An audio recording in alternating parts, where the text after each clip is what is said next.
नाज़रीन इकराम, असां सां गॾु अॼोके ॾींहं जे मुनासिबत सां या जेके ताक़रातूं हलनि पियूं उन में जेका लैलतुल क़द्र जी जेका तलाश आहे उन जे हवाले सां, ईद जे हवाले सां ऐं सदक़े फ़ितर जे हवाले सां गुफ़्तगू करण जे लाइ नामियारो मज़हबी स्कॉलर मौजूदु आहे साईं मुफ़्ती अब्दुल बाक़ी सूमरो साहिबु। अस्सलाम वालेकुम। भली कार था चऊं साईं तव्हांखे पंहिंजे हिन प्रोग्राम में। Thank U. तव्हां कीअं आहियो साईं? ठीकु आहियो? वॾी महिरबानी। मुफ़्ती साहिबु, रमज़ान मुबारक जी अलविदा आहे, मोकिलाए पियो, आख़िरी जुमो आहे अॼु। कहिड़ी फ़ज़ीलत आहे, कुझु मुख़्तसरन असांजे नाज़रीन खे ॿुधाईंदा?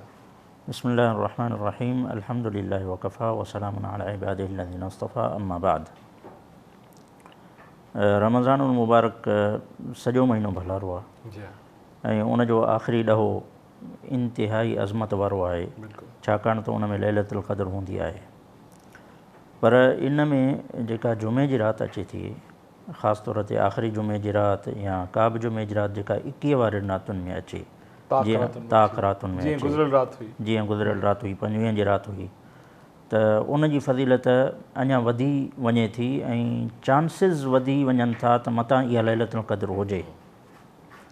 इमाम इब्न तैमिया रहमतुल्लाह अलैह पंहिंजे तजुर्बे जे बुनियाद ते लिखियो आहे त लैलतुल क़द्र हिकिड़ी तमामु वॾी अज़मत वारी राति आहे, त जुमो बि अज़मत वारो ॾींहुं आहे ॾींहंनि में, त जुमे जी राति बि अज़मत वारी राति आहे, त अल्लाह तबारक व तआला वटि इहो इम्कान वधीक आहे त लैलतुल क़द्र जी राति जुमे जी राति हुजे। हीअ अॼु जेको जुमो आहे इनखे जुमातुल वदा असां चई सघूं था।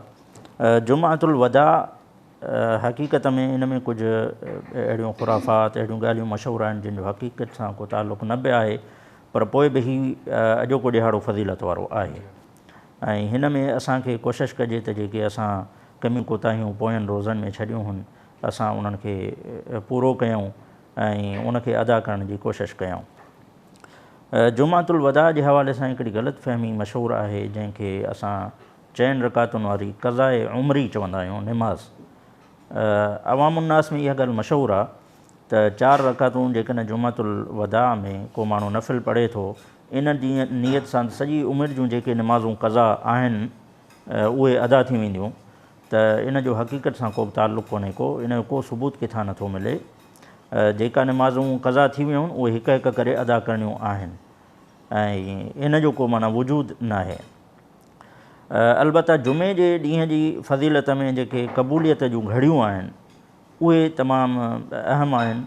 हिकु जुमे जी निमाज़ में जेके 2 ख़ुतबा थींदा आहिनि, 2 ख़ुतबनि जे दरमियान जेको इमाम साहिबु विहंदो आहे त थोरो वक़फ़ो हूंदो आहे, सेकंड्स जो वक़फ़ो हूंदो आहे, त उन में जेका दुआ क़बूल घुरिबी आहे, चप हलाइण खां बग़ैर दुआ दिलि में ई जेका दुआ घुरिजे, त उहा तमामु जल्द क़बूल थींदी आहे। ॿियो वरी जुमे जे ॾींहुं टेपरी खां वठी सांझी ताईं असांजो वक़्तु तमामु क़ीमती हूंदो आहे ऐं अहम हूंदो आहे। इन जे लाइ हिकिड़ो मख़सूस दुरूद पाक ईंदो आहे, जेको मख़सूस तादाद में पढ़ियो वेंदो आहे, को 80 दफ़ा पढ़ंदा आहिनि, को 120 दफ़ा पढ़ंदा आहिनि, त उनजो तमामु वॾो अजुरु आहे। इहो हर जुमे ते आहे या सिर्फ़ु जुमे? इहो हर जुमे ते आहे, पर जुमातुल वदा ते उनजी अञा अहमियत वधी थी वञे, छो त जुमातुल वदा आहे। सही। मुफ़्ती साहिबु, तव्हां सवेल ॻाल्हि ॿोल जो सिलसिलो जुमातुल वदा खां लैलतुल क़द्र जे हवाले सां, उन में बि तव्हां उनजी तलाश जो ज़िक्र कयो। यकीनन हिकिड़ो अहम कमु आहे, ख़ासि करे जेके एतिकाफ़ कंदड़ आहिनि, मोतकिफ़ आहिनि, यकीनन उन्हनि जो हिकिड़ो टास्क इहो ई हूंदो आहे त इन राति जी तलाश कजे। कुझु इन जे हवाले सां मुख़्तसर आख़िरी 2-3 मिंट आहिनि, न्यूज़ ते वञण खां अॻु में मां चाहींदुसि त इन ते रोशनी तव्हां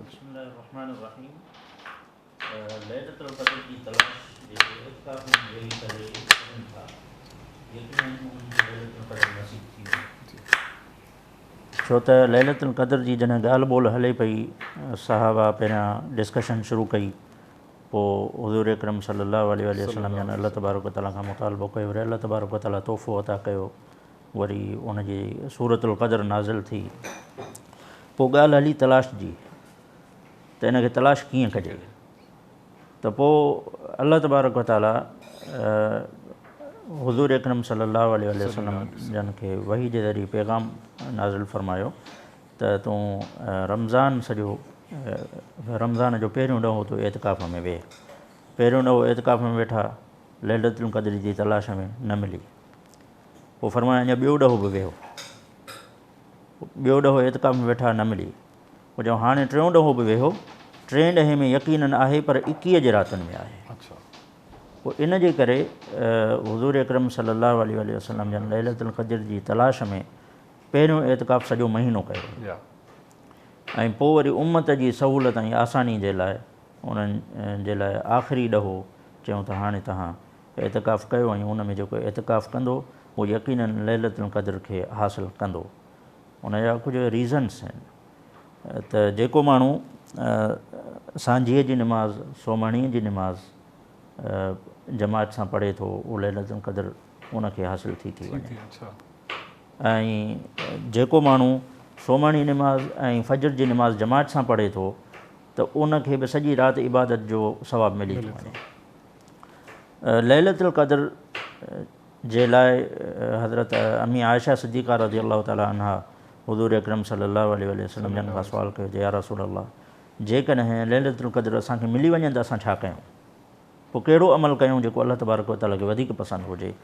त हुज़ूर अकरम सल्लल्लाहु अलैहि वसल्लम जन फरमायो त जेकॾहिं लैलतुल क़द्र तव्हां मां कंहिंखे मिली वञे त उन में हीअ दुआ पढ़े, अल्लाहुम्मा इन्नका अफ़ुव्वुन करीमुन तुहिब्बुल अफ़्व फ़अफ़ु अन्नी।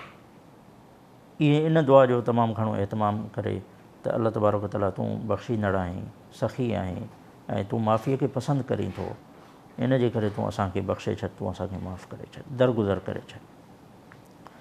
त लैलतुल क़द्र जे हवाले सां मुख़्तसर इहा गुफ़्तगू करे सघे थी। अच्छा, लैलतुल क़द्र जे हवाले सां जेके मुतक़िफ़ न आहिनि ऐं फ़क़ति की रातियुनि में इबादत कनि था पिया, त मतिलबु छा उहे बि उन तलाश में कामयाबु थियनि? जी बिल्कुलु थियनि था, बिल्कुलु थियनि था, पर उन्हनि जा चांसिस कुझु घटि हूंदा आहिनि बनिस्बत एतिकाफ़ वारनि जे। छो त एतिकाफ़ वारा हिकिड़े क़िस्म जो धरणो हणी वेठा आहिनि अल्लाह तबारक व तआला जी घर में, त असां एसि ताईं न उथंदासीं जेसि ताईं तूं असांजी बख़्शिश न कंदे।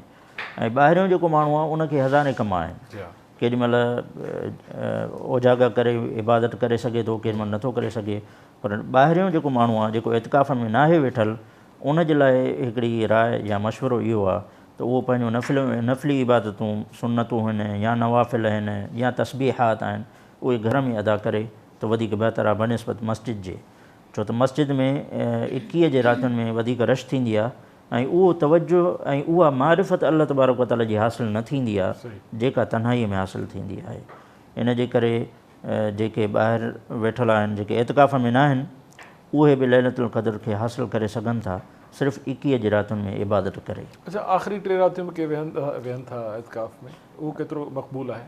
ॾिसो त एतिकाफ़ 5 मिंटनि जो बि थींदो आहे।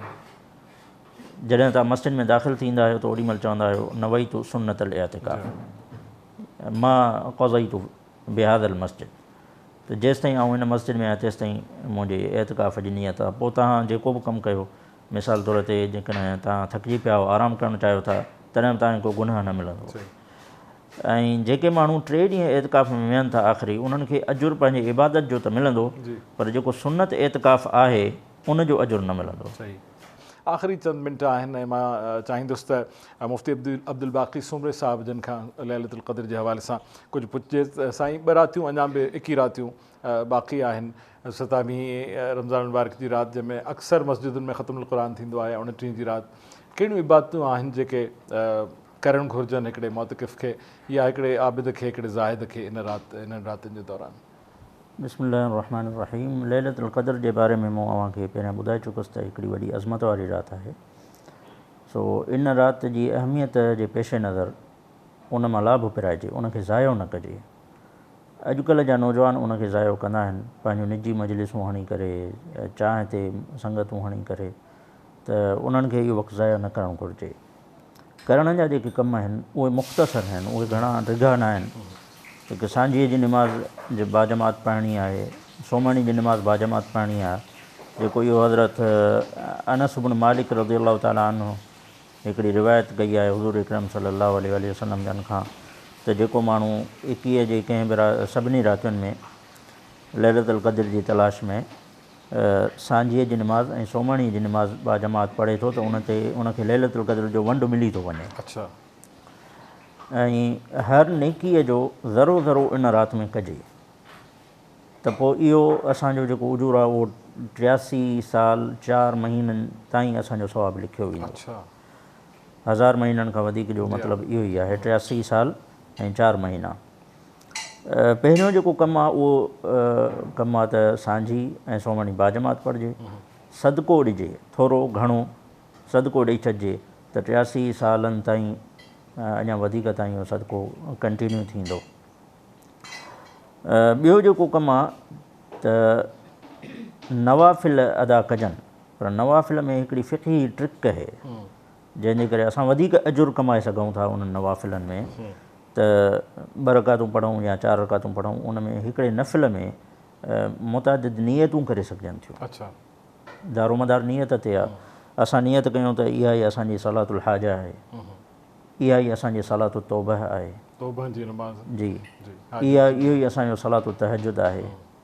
इहे मुख़्तलिफ़ नियतुनि सां असां नवाफ़िल पढ़ूं त वधीक लाभाइतो असां कंदासीं। ऐं टियों जेको अमल आहे सूरतुल इख़लास, कुल अल्लाहु अहद अल्लाहु समद, इहा 3 दफ़ा पढ़िजे लाज़मी तौर ते। त इन में छा थींदो, मुख़्तसर वक़्त में पूरे क़ुरान मजीद जे ख़तम जो उजूरो मिली वेंदो। चौथों जेको कमु आहे उहो दुरूद पाक जो आहे त दुरूद पाक कसरत सां पढ़िजे त उनजो उजूरो एतिरनि सालनि ताईं लिखियो वेंदो। ऐं 5हों जेको कमु आहे उहो आहे त फजर जी निमाज़ बाजमात सां अदा कजे त पोइ सॼी राति में जेके बि असां अहवाल ऐं उनखां गुज़रियासीं जी आराम में मुख़्तसर हूंदी आहे। अॼुकल्ह राति मां सम्झां थो 3-4 कलाक ई बचनि था, पर जेकॾहिं इन आराम जी ज़रूरत आहे त आराम बि करे। पर हुकुम इहो आहे जेको हुज़ूर अकरम सल्लल्लाहु अलैहि वसल्लम जंहिंजी सीरत जो असां मुतालो कयूं था त हुज़ूर अकरम सल्लल्लाहु अलैहि वसल्लम जन 21 जूं रातियूं ख़ासि तौर ते पाण बि जाॻंदा हुआ ऐं घर वारनि खे बि जाॻाईंदा हुआ। त इन्हनि में शेड्यूल थोरो चेंज कजे, राति जो जाॻिजे, सुबुह जो निंड कजे भली। न, मुंहिंजो चवण जो मक़सदु इहो त तव्हां जेको चओ था त सोमणी खां वठी फजर जेकॾहिं सोमणी नमाज़ पढ़िजे थी, फजर जी नमाज़ पढ़िजे थी, पूरी राति जे सवाब जो हुन में अजूरो अची थो वञे। मूं चयो त जेकॾहिं गपशप खां अलावा बि जेकॾहिं हू सुम्हनि बि था थोरी देरि जे लाइ, अधु कलाक जे लाइ अखि ॿूटिजे थी, त उहो बि इबादत में बिल्कुलु उहो बि इबादत में कजे। मूं वटि वक़्तु बिल्कुलु बिना थोरो आहे, जेकॾहिं सफ़ा मुख़्तसिर तव्हां सदक़े फ़ितर जे हवाले सां गाइड करे सघो असांखे। सदक़तुल फ़ितर बुनियादी तौर ते रोज़ा ऐं तरावियूं अवां जेको क़याम कंदा आहियूं, इन में जेका कमी कोताही थिए थी उनखे अदा करण जे लाइ हिकिड़ो अल्लाह तबारक व तआला हिकिड़ो इनाम ॾिनो आहे। तव्हां सदक़तुल फ़ितर कढी करे उनखे उनजी कमीअ खे पूरो करे सघो था। ॿियो आहे मुआशिरो ऐं समाज। असांजो जेको मुआशिरो आहे उन में अहसास ग़ुरबत खे ख़तमु करण जे लाइ अल्लाह तबारक व तआला जो जेको निज़ाम आहे उन में अमीर ऐं ग़रीब जो फ़र्क़ु रखियलु आहे। हिकिड़ो अमीर हूंदो त उहो ॾींदो ऐं ग़रीब हूंदो त उहो वठंदो, ईअं सोसाइटी में सहायता थींदी। ॿी जेका उन में हिकमत आहे, थोरो जेकॾहिं मुख़्तसिर कंदो, छाकाणि बिल्कुलु मूं वटि वक़्तु मुख़्तसिर आहे ऐं मूंखे किचन खां पोइ वरी वाइंड अप जे तरफ़ वञिणो आहे, जेकॾहिं मुख़्तसिर इख़्तिसार सां उन में हिकमत इहा आहे त इंसानु बुख़ल खां निकिरी करे सखावत जे तरफ़ अचे थो ऐं इहा सिफ़त अल्लाह तबारक व तआला खे ॾाढी वणे थी। हिन साल केतिरो सदक़े फ़ितर ॾियणो आहे? हर शहर जे हिसाब सां मुख़्तलिफ़ आहे। जीअं मिसाल तौर ते कराची जो रेट मुख़्तलिफ़ आहे, 2.25 किलो कणिक जे हिसाब सां ऐं 3.5 किलो खजूर जे हिसाब सां, किशमिश जे हिसाब सां ऐं मुख़्तलिफ़ जव जे हिसाब सां। हिसाब मुख़्तलिफ़ कजनि त क़ीमतूं मुख़्तलिफ़ थियनि थियूं। सखर जो रेट थोरो मुख़्तलिफ़ आहे, हैदराबाद जो रेट थोरो मुख़्तलिफ़ आहे, जेतिरी क़ीमत में मिले थी। त माना फ़िक़ह में जेको असां वटि राइज आहे उहो 2.25 किलो कणिक जी क़ीमत आहे या ओतिरो ई 2.25 किलो कणिक ई ॾेई छॾिजे। बिल्कुलु सही। Thank U very much sir.